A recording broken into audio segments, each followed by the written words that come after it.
नमस्कार दोस्तों, स्वागत है आपका आपके अपने यूट्यूब चैनल NCERT स्टडी में।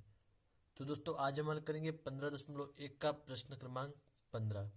उससे पहले दोस्तों अगर आप हमारे चैनल पर पहली बार आए तो चैनल को सब्सक्राइब और वीडियो को लाइक जरूर कीजिएगा।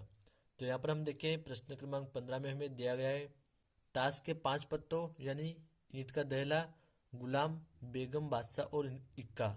यह जो है हमें 5 ताश के पत्ते दिए गए। ईंट का दहला, गुलाम, बेगम, बादशाह और इक्का। फिर यहाँ पर हमें कहा गया को पलट करके अच्छी प्रकार फेंटा जाता है। फिर इनमें से ज्यादा अच्छा एक पत्ता निकाल लिया जाता है। यानी यहाँ पर जो है 5 पत्ते हमें दिए गए, इनको जो है अच्छी तरह फेंटा जाता है और फिर इनमें से एक पत्ता जो है बिना देखे जो है बाहर निकाल लिया जाता है। तो यहाँ पर हमें दोस्तों बताना है इसकी क्या प्रायिकता है कि यह पत्ता एक बेगम है।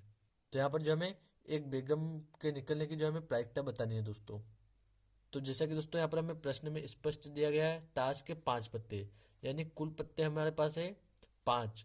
तो यहाँ पर हम लिखे कुल पत्तों की संख्या बराबर 5। और यहाँ पर हम फिर से देखते हैं बेगम का जो है पत्ता दिया गया हमें 1 दिया गया। तो यहाँ पर बेगम के पत्ते की संख्या हो जाएगी 1। तो यहाँ पर हम लिखेंगे बेगम के पत्तों की संख्या बराबर 1।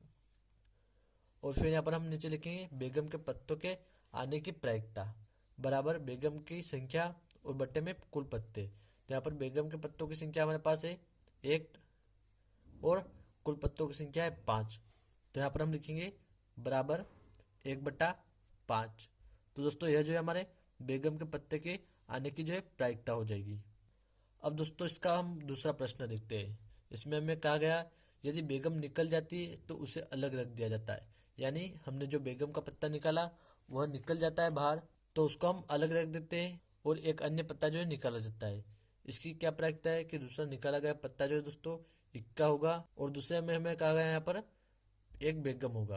यहाँ पर भी हमें 2 प्रश्न दिए गए, पहले वाले में इक्का बताना हमें और दूसरे वाले में बेगम बताना है। तो दोस्तों यहाँ पर हमें स्पष्ट कर दिया गया है कि अगर बेगम निकल जाती है तो उसे अलग रख दिया जाता है। यानी दोस्तों यहाँ पर हमारे पास 5 पत्ते थे, यानी 5 पत्तों में से बेगम निकल गई तो हमने उसको अलग रख दिया। अब यहाँ पर हमारे पास कुल पत्ते जो हो जाएंगे 4, 4 जो है रह जाएंगे। तो यहाँ पर हम लिखेंगे दोस्तों, यहाँ पर आप देख सकते हैं बेगम के पत्ते को निकालने के बाद शेष बचे कुल पत्ते बराबर हो जाएंगे हमारे पास 4।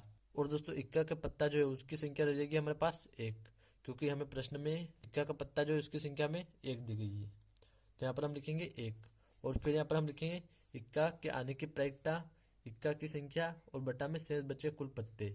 यानी इक्का की पत्ता 1 है हमारे पास और शेष बचे कुल पत्ते जो है हमारे पास है 4। तो यहाँ हम लिखेंगे 1/4, इसको हम नहीं काट सकते। तो ये जो हमारी इक्का के पत्ते के आने की प्रायिकता रहेगी 1/4। अब दोस्तों हम इसका दूसरा वाला देखते हैं यानी बी वाला, जिसमें हमें कहा गया एक बेगम है। तो उसके लिए दोस्तों यहाँ पर हम देखते हैं, यहाँ पर हम लिखेंगे शेष बचे कुल पत्ते। यानी बेगम का हमने बाहर निकाल लिया तो यहाँ पर हमारे पास शेष कुल पत्ते जो है 4 बचेंगे। और फिर बेगम के पत्ते, यानी यार बेगम का जो पत्ता हमने निकाल लिया तो वहां पर हमारे पास बेगम का पत्ता जो है रहेगा 0, क्योंकि एक पत्ता था उसको हमने बाहर निकाल दिया। तो अब हमारे पास बचा 0।